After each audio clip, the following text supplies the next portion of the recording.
ಮಕ್ಕಳಲ್ಲಿ ಶ್ರವಣ ಶಕ್ತಿಯ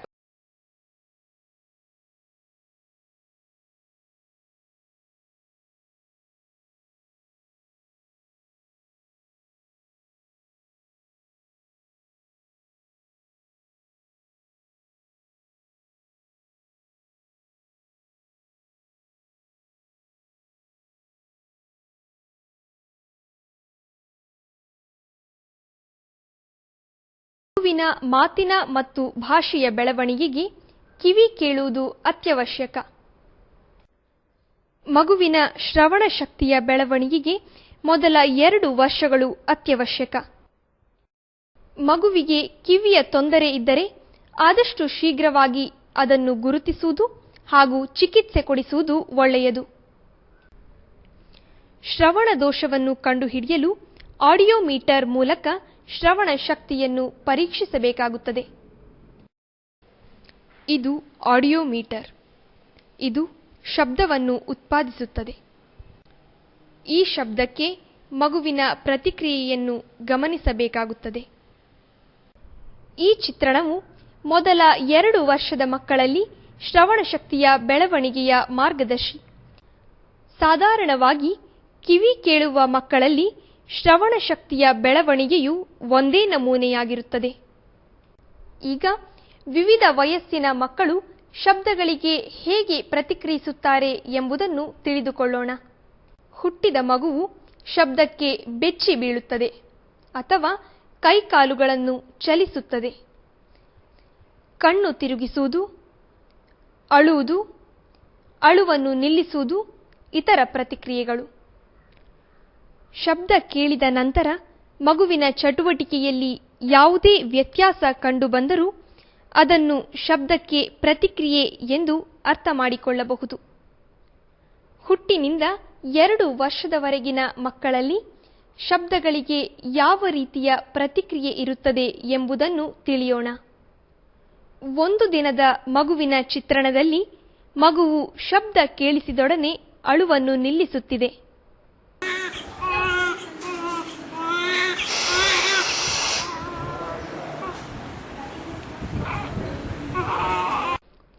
ಈಗ 2 ದಿನದ ಮಗು ಮತ್ತು 20 ದಿನದ ಮಗು ಶಬ್ದ ಕೇಳಿಸಿದೊಡನೆ ಬೆಚ್ಚಿ ಬೀಳುವ ಪ್ರತಿಕ್ರಿಯೆಯನ್ನು ನೋಡೋಣ.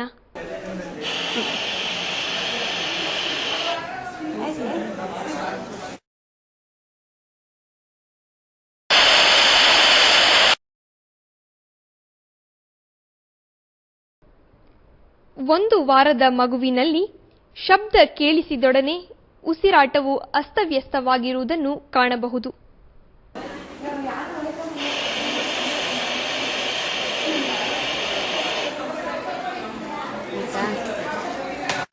ಈ ಚಿತ್ರಣದಲ್ಲಿ 1.5 ತಿಂಗಳ ಮಗುವು ಶಬ್ದದ ಕಡೆ ಹೇಗೆ ನೋಡುತ್ತಿದೆ ಎಂಬುದನ್ನು ಗಮನಿಸಬಹುದು.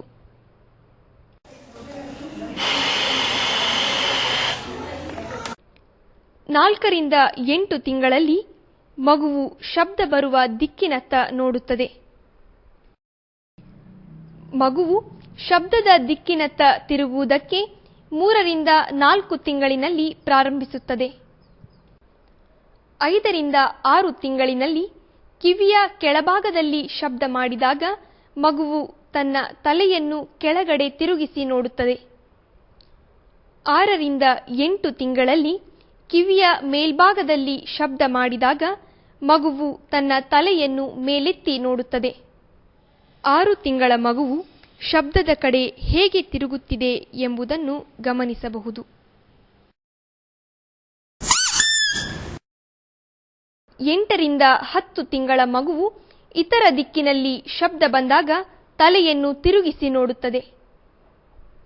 9 ತಿಂಗಳಿನಿಂದ 1 ವರ್ಷದವರೆಗೆ ಮಗುವು ಶಬ್ದಗಳನ್ನು ಕೇಳಿಸಿಕೊಂಡು ವಿವಿಧ ದಿಕ್ಕುಗಳಲ್ಲಿ ಅಂದರೆ ಅಕ್ಕಪಕ್ಕ, ಮೇಲೆ ಮತ್ತು ಕೆಳಗೆ ತಲೆಯನ್ನು ತಿರುಗಿಸಿ ನೋಡುತ್ತದೆ. 1 ವರ್ಷದ ಮಗುವು ಸರಳವಾದ ಒಂದು ಪದದ ಆಜ್ಞೆಗಳಿಗೆ ಪ್ರತಿಕ್ರಿಯಿಸುತ್ತದೆ ಮತ್ತು ನಿಮ್ಮ ಮಾತನ್ನು ಅನುಕರಣೆ ಮಾಡಲು ಪ್ರಯತ್ನ ಪಡುತ್ತದೆ. ಈಗ 1 ವರ್ಷದ ಮಗುವು ತನ್ನ ಹೆಸರಿಗೆ ಹೇಗೆ ಪ್ರತಿಕ್ರಿಯಿಸುತ್ತದೆ ಎಂಬುದನ್ನು ನೋಡಬಹುದು.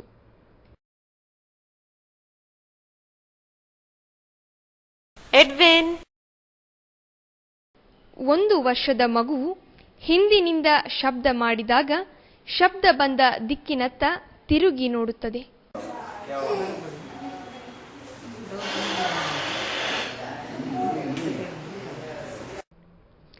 2ನೇ ವಯಸ್ಸಿನಲ್ಲಿ ಮಗುವು ಸುಲಭವಾದ ಆಜ್ಞೆಗಳನ್ನು ಅರ್ಥ ಮಾಡಿಕೊಂಡು ಅದನ್ನು ಪಾಲಿಸುತ್ತದೆ. ಈಗ 2 ವರ್ಷದ ಹುಡುಗಿ ಶಬ್ದದ ಕಡೆ ಹೇಗೆ ಗಮನ ಕೊಡುತ್ತಿದ್ದಾಳೆ ಎಂಬುದನ್ನು ಗಮನಿಸಿ.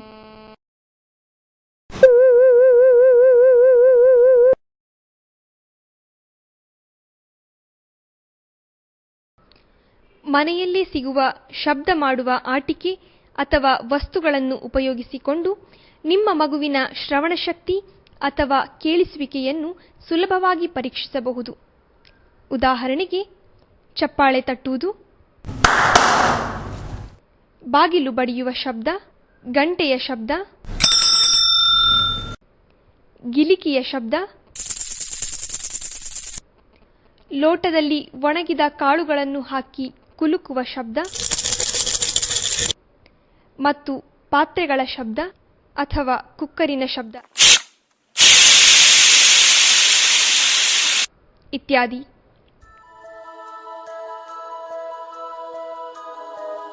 ಈಗ ತಿಳಿಸಿರುವಂತೆ ನಿಮ್ಮ ಮಗುವಿನ ವಯಸ್ಸಿಗೆ ಅನುಗುಣವಾದ ಶಬ್ದಗಳಿಗೆ ಅವನು ಅಥವಾ ಅವಳು ಪ್ರತಿಕ್ರಿಯೆ ನೀಡುತ್ತಾರಾ ಅಥವಾ ಇಲ್ಲವೇ ಎಂಬುದನ್ನು ಗಮನಿಸಿ.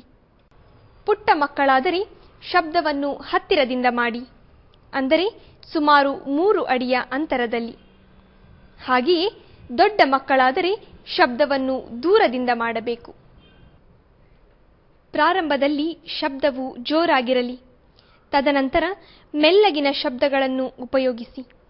ನೀವು ಮನೆಯಲ್ಲಿ ಶಬ್ದ ಮಾಡುವ ಆಟಿಕೆ ಅಥವಾ ವಸ್ತುಗಳನ್ನು ಉಪಯೋಗಿಸಿ ಮಗುವಿನ ಕೇಳಿಸುವಿಕೆಯನ್ನು ಹೇಗೆ ಪರೀಕ್ಷಿಸಬಹುದು ಎಂಬುದನ್ನು ಈ ಮುಂದೆ ಬರುವ ಚಿತ್ರಣಗಳಿಂದ ನೋಡಿ ತಿಳಿಯಬಹುದು.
ನಿಮ್ಮ ಮಗುವು ವಯಸ್ಸಿಗೆ ಅನುಗುಣವಾಗಿ ಶಬ್ದಗಳಿಗೆ ಪ್ರತಿಕ್ರಿಯಿಸದಿದ್ದರೆ ಅಥವಾ ನಿಮಗೆ ಶ್ರವಣ ಶಕ್ತಿಯ ಬಗ್ಗೆ ಸಂದೇಹವಿದ್ದರೆ ವಾಕ್ ಮತ್ತು ಶ್ರವಣ ತಜ್ಞರನ್ನು ಸಲಹೆಗಳಿಗಾಗಿ ಸಂಪರ್ಕಿಸಿ.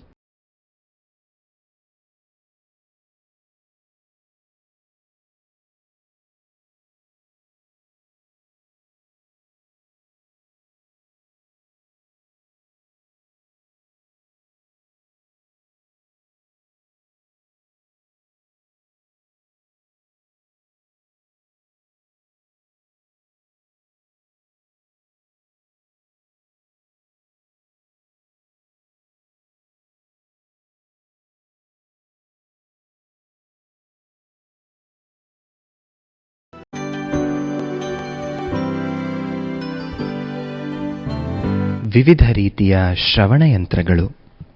ಈ ಕೆಳಗಿನ ಚಿತ್ರಣದಲ್ಲಿ ವಿವಿಧ ರೀತಿಯ ಶ್ರವಣಯಂತ್ರಗಳ ಬಗ್ಗೆ ಸಂಕ್ಷಿಪ್ತವಾಗಿ ವಿವರಣೆ ನೀಡಲಾಗಿದೆ.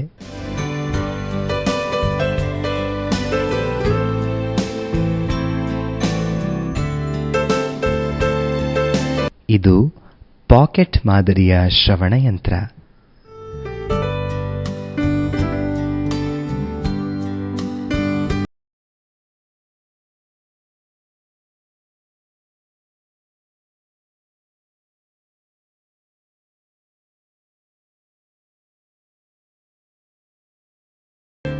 ಇದು ಆನ್ ಆಫ್ ಸ್ವಿಚ್.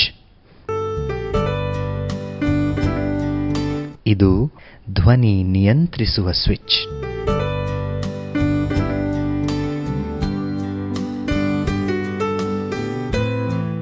ಇದು ಬ್ಯಾಟರಿ ಕಂಪಾರ್ಟ್ಮೆಂಟ್.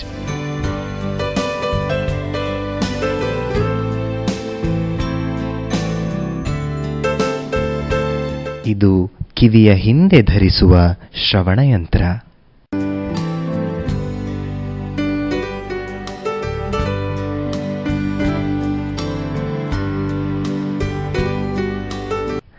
ಇವುಗಳು ವಿವಿಧ ಬಗೆಯ ನಿಯಂತ್ರಣಗಳು.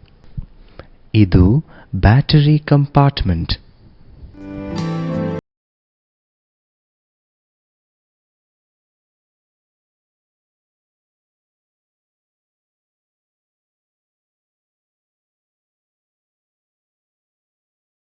ಇದು ಕಿವಿಯ ಒಳಗೆ ಇಡುವ ಶ್ರವಣಯಂತ್ರ.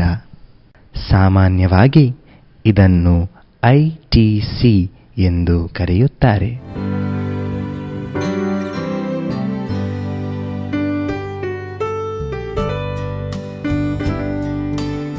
ಇವುಗಳು ಸೂಕ್ಷ್ಮವಾದ ನಿಯಂತ್ರಣಗಳು.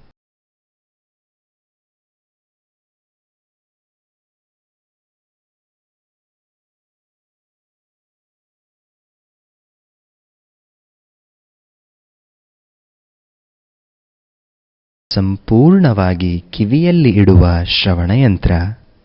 ಸಾಮಾನ್ಯವಾಗಿ ಇದನ್ನು ಸಿಐಸಿ ಎಂದು ಕರೆಯುತ್ತಾರೆ.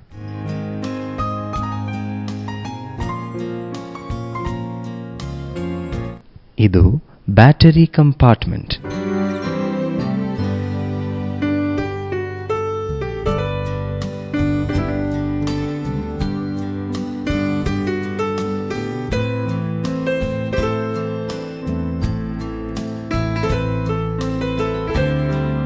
ಈಗ ನೀವು ಶ್ರವಣಯಂತ್ರಗಳನ್ನು ಹೇಗೆ ಧರಿಸುವುದು ಎಂಬುದನ್ನು ಈ ಚಿತ್ರಣಗಳ ಮೂಲಕ ನೋಡಬಹುದು.